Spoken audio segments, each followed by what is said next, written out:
여러분 안녕하세요. 오늘은 사도행전 2장 11절로 13절까지 말씀을 함께 나누겠습니다. 그레데인과 아라비아인들이라 우리가 다 우리의 각 언어로 하나님의 큰 일을 말함을 듣는도다 하고 다 놀라며 당황하여 서로 이르되 이 어찌 된 일이냐 하며 또 어떤 이들은 조롱하여 이르되 그들이 새 술에 취하였다 하더라. 아멘. 오순절에 120명의 성도들이 함께 모여서 기도하다가 성령의 충만함을 받습니다. 그리고 성령의 말하게 하심을 따라서 다른 언어들로 말하기를 시작을 합니다.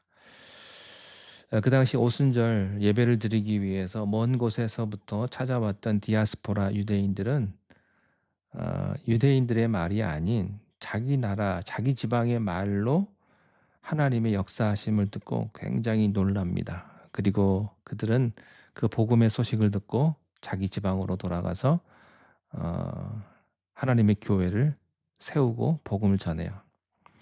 그리스도는 선교의 영이십니다. 그렇기 때문에 우리가 주님께 가까이 가면 갈수록 더 강렬한 선교의 마음을 갖게 돼요. 불쌍한 사람들, 하나님의 복음을 듣지 못한 사람들을 보면 왠지 애통해야 하고요. 그들을 긍휼히 여기는 그런 마음, 돕고 싶은 마음이 생기는 겁니다. 이때 제자들이 복음을 가지고 가기 이전에 먼저 땅 끝에서부터 그 사람들이 오순절날 와서 복음을 들었습니다. 사도들이 땅끝으로 한 발자국도 떼기 전에 이미 그들이 서 있는 곳으로 땅끝이 와 있었어요. 그래서 그들에게 복음을 전했을 때 저는 처음에는 이렇게 이해를 했습니다. 2장 끝에 보면 베드로가 설교하죠. 그때 3천 명이 세례를 받는데 그러면 예루살렘 교회가 3천 명으로 시작을 했겠구나. 그렇게 생각을 했는데 그게 아닙니다. 그 3천 명 세례받은 분들 가운데 태반은 예루살렘 거주민이 아닌 겁니다. 그러니까 세례를 받고 다시 자기 지방으로 돌아갈 사람들이었던 것이죠.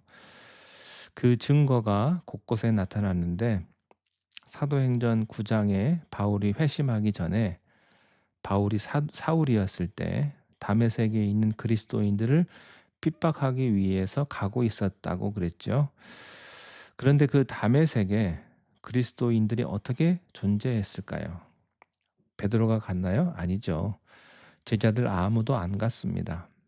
이미 다메섹에 크리스찬들이 존재하고 있었어요. 어떻게 생겼을까요? 이때 예수 믿고 예루살렘에서 돌아가서 다메섹으로 가서 복음을 가지고 간 사람들이 거기서 교회를 세운 겁니다.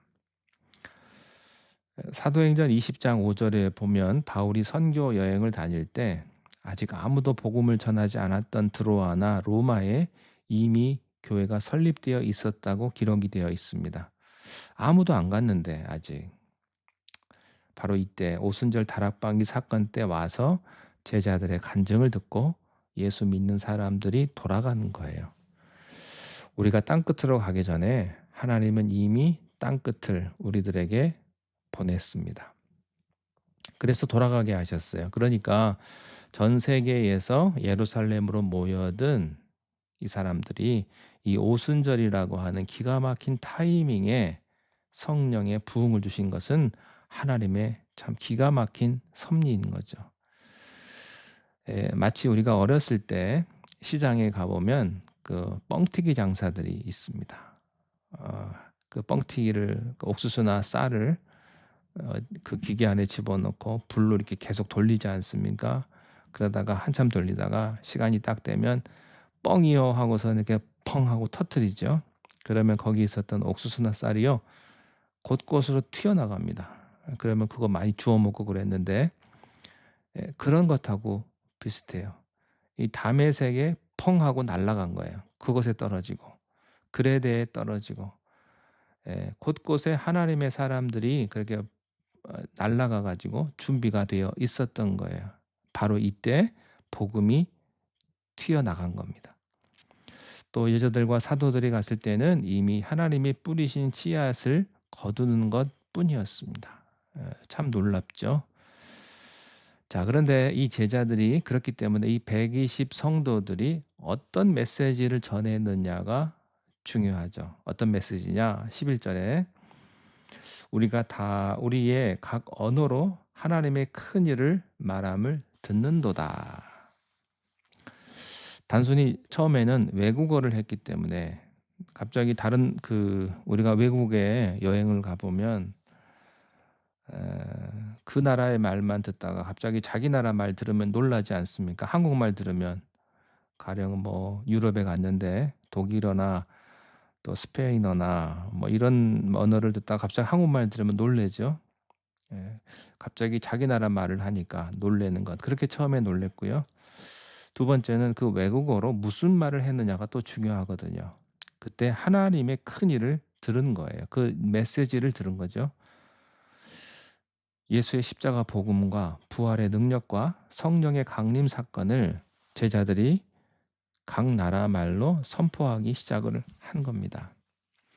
아무도 시키지 않았는데 그 120개 각기 다른 언어로 다 선포하기 시작하니까 거기에 놀랬습니다. 여러분, 확신 있는 메시지는요, 듣는 사람의 마음을 뒤흔들어 놓습니다. 그러니까 그 확신 있는 메시지를 듣고 충격을 받은 거예요. 성령의 기름 부으신 파워 메시지입니다. 변했어요. 그리고 구원을 체험했을 거예요. 그리고 자기 나라로 가서 복음의 증인이 되었을 겁니다. 자, 그런데요. 똑같은 복음을 듣고 정반대의 반응을 보인 사람들이 있었죠. 13절입니다. 또 어떤 이들은 조롱하여 이르되 그들이 새 술에 취하였다 하더라. 이런 사람 꼭 있어요. 조롱하는 사람들, 삐딱한 사람들. 술 취해서 저러겠지. 술 먹었다. 세상에 이렇게 삐딱한 인간들이 항상 있죠. 아니, 술 취해서 순식간에 외국어 잘할 수 있다면 그 술은요, 세상에서 제일 비싼 술이 될 거죠. 안 그렇겠습니까? 여러분, 어떻게 그런 일이 가능할 수 있겠어요?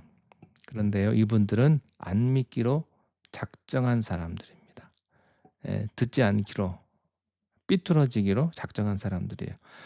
항상 그런 사람들이 있죠. 그러니까 여러분들이 은혜 받았을 때 이해 못하고 옆에서 누가 긁어도요, 노여워하지 마십시오. 그런 분들이 있습니다. 왜냐하면요, 성령 받지 않은 사람은 성령 받은 사람을 잘 이해하지 못해요. 예수 안 믿는 사람은 예수 믿는 사람 이해 못합니다. 아, 왜 주일날 그렇게 좋은 황금 시간대에 교회 가냐 이거죠. 또 가서 돈까지 내요. 돈을 줘도 갈까 말까 할 판에 가서 돈까지 바치고 오니까 참 기가 막히죠. 여러분도요, 성령 받기 전에는 잘 이해 못했잖아요. 같이 교회를 다니는데요, 성령의 세례를 받은 사람과 그렇지 않은 사람은 달라요. 겉보기엔 똑같아요. 다 교회 나오고 자기 이름도 등록하고 찬송 부르고 설교도 듣지만 영적인 세계에서는 다릅니다. 똑같은 계란 같은데 하나는 유정란이고 하나는 무정란이에요. 계란을 태어날 수 있는 알은 유정란 뿐이죠. 다 같이 교회를 다니는 것 같지만 성령의 세례를 받고 능력을 체험한 사람은 다릅니다. 저는 여러분들 성령의 시대에 우리 교회 성도님들 모두가 다 성령의 세례 받게 되시기를 바랍니다. 우리가 이 말씀 가지고 이렇게 적용할 수가 있습니다. 첫째는 이 사람들이 가기 전에 이미 땅끝에서부터 그들을 모아 주셨다. 안 갔는데 이미 땅끝에 있던 사람들이 와 있으니까 이미 땅끝에 간 거나 다름이 없죠. 여러분, 나라의 힘이 강해지면요, 외국에서 많은 사람들이 일하러 옵니다. 그래서 요즘에 한국 가보면요, 외국인들이 굉장히 많습니다. 중국, 또 동남아시아, 아프리카 공장 가보면 대부분 외국인들이고요. 식당 가보면 뒤에서 일하시는 분들 외국인들 많습니다. 옛날에는 영국이 그랬고요. 또 독일이 그랬고요. 우리가 살고 있는 미국이 그렇습니다. 또 한국의 경제력이 신장이 되면서 코리안 드림을 쫓아서 많은 외국인들이 들어왔어요. 한국에 가보면 지금 100개 나라가 넘는 국민들이 들어와 있다고 합니다. 옛날에 한국 사람들이 가난했던 시절에요. 그때 일본에 가고 또 중동에도 가고 그렇게 갔던 한국인들처럼 험하고 그런 힘든 육체 노동을 하기 위해서 한국에 들어온 사람들이 또 많죠. 가난을 벗어나기 위해서 베트남, 필리핀, 우즈벡 그래서 한국으로 시집온 처녀들도 많다고 합니다. 그래서 이들 사이에 태어난 혼혈 코리안이 40만이 넘었다고 해요. 그래서 한국에서는 다문화 과정이 굉장히 이슈가 되기도 하고 문제가 되기도 한다고 하는데 우리가 살고 있는 이 미국도 마찬가지죠. 예, 많은 다른 나라 사람들이 이곳에 모여 있어요. 여러분 주변에도 보일 거예요. 그러니까 이미 땅끝에 있는 사람들이 우리 주변으로 미리 와 있는 겁니다. 그러니까 우리는 땅끝까지 갈 필요가 없이 물론 가기도 해야 되겠지만 이미 땅끝에 있던 사람들이 우리 주변으로 와 있는 경우가 있다고 하는 것이죠. 그래서 그분들을 생각하고 그분들을 위해서 선교를 할 수 있는 그런 어떤 작업이 우리 교회에도 필요하다고 생각이 돼요. 여러분 우리들이 바로 이 120명의 성도라고 생각을 해 보십시오. 그리고 여러분 주변에 있는 땅끝에서부터 왔던 이 디아스포라 유대인들이 전 세계에서 여러분 주변에 왔다고 생각해 보십시오. 그들에게 하나님의 그 큰 일을 여러분들이 말하고 또한 그들이 돌아가서 하나님의 복음을 증거할 수 있도록 그런 축복된 그런 선교의 사명을 우리가 잘 감당할 수 있으면 좋겠습니다. 그런데 어떤 사람들은 조롱하는 사람들도 있습니다. 비난하는 사람도 있을 것입니다. 그러나 그것은 다 제껴두십시오. 다 무시하십시오. 그런 경우는 누구나 다 경험할 수 있습니다. 우리는 하나님만 바라보고 하나님과 깊은 교제를 가지며 주님 주신 사명을 잘 감당할 수 있는 그런 여러분들이 되시기를 주님의 이름으로 축원합니다.